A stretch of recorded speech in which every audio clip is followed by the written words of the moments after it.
from platform to platform and log to log here, it is only 3 metres. The biggest jump I've ever seen from a tiger, and it was a measured distance, is 6 metres, so twice this distance. And we're going to get Sia in here, a bit lighter than the boys, and we'll see if we can get her to show you just how easy it is for a tiger to make this jump. Now they do not need to run up for this particular behaviour. All of the power comes from the back legs, and you'll see just how easy that is. Up to the platform, and platform to platform. We'll give her a big round of applause when she makes that. Come on guys, get right from over there. Now Ken's going to bring it back and forward a couple more times, and I want you to notice when she jumps, watch her tail flicking right up over her back, giving her extra momentum as well as balancing her body when she is in mid-flight.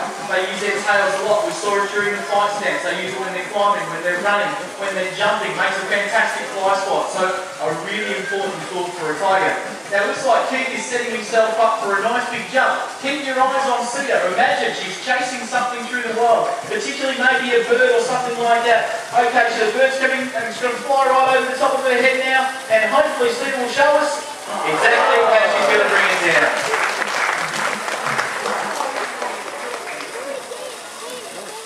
Alright guys, now we've certainly had a lot of fun so far showing you behaviours that tigers would use every day of their life for survival.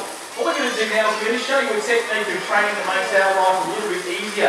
It's called mark training. Now mark essentially is the boards that the guys are picking up here.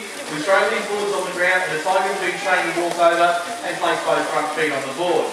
Nothing hard about this. Stand where we indicated a bit of board and they get fed for it. So they love being involved in this behaviour.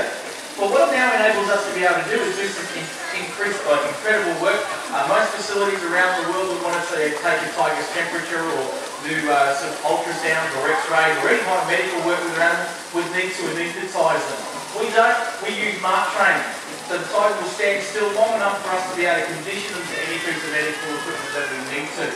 It also comes in handy when you want to do media work. Say you want to do a movie or a commercial or make a documentary, you need to get a tiger to move from one scene to another, use 2 mark boards. And they will move backwards and forwards all day long for a hand signal or also verbal command, and they, as I say, they absolutely love it. Now, there's a couple of reasons why we go out of our way to do this sort of media work.